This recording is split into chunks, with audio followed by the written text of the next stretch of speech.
Corona ভাইরাসে নাকাল পুরো বিশ্ব। আজ পর্যন্ত আক্রান্তের সংখ্যা ছাড়িয়েছে ২৭ লক্ষ।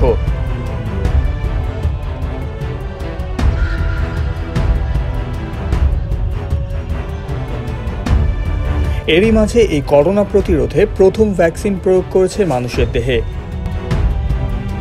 প্রয়োগ করেছে যুক্তরাজ্যের একদল গবেষক। যার দেহে এই ঔষধটি প্রয়োগ করা হয়েছে সে এতটাই ঝুঁকি নিয়ে স্বেচ্ছায় এগিয়ে এসেছেন যে যদি ভ্যাকসিনটি কাজে না লাগে প্রাণ হারাতে পারেন তিনি। কে সেই মহিয়সী নারী?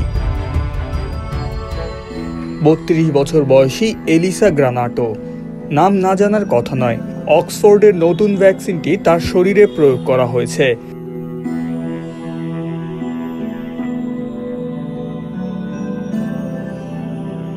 শরীরের অ্যান্টিবডি তৈরি করা হলে তাকে দেয়া হবে করোনা ভাইরাস। যদি ঔষধটি কাজে লাগে তাহলে ভালো, আর তা না হলে মৃত্যু হতে পারে এলিসার। এ কথা জেনেও কোটি মানুষের জীবন বাঁচাতে এগিয়ে এসেছে সে।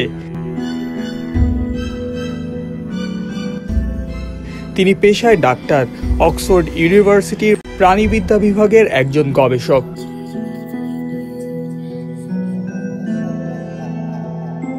মূলত মানবদেহে ভাইরাস সংক্রমণ নিয়ে এ নারী কাজ করে থাকে।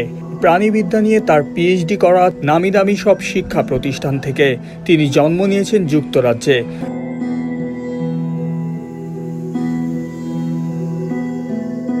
মহামারীর এই সময়ে নাম না জানা, এমনকি যাদের সাথে তার কোনোদিন দেখাও হবে না, এমন সকলের জন্য উৎসর্গ করেছেন তার জীবন। সেক্ষেত্রে তিনি বলেছেন, যদি এ থেকে মানুষ বেঁচে যায় তবেই সার্থকতা।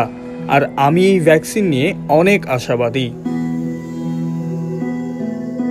দর্শক, যদি সত্যি ভ্যাকসিনটি করোনা প্রতিরোধ করে তা বাজারে আসতে সময় লাগবে ৩ থেকে ৪ মাস।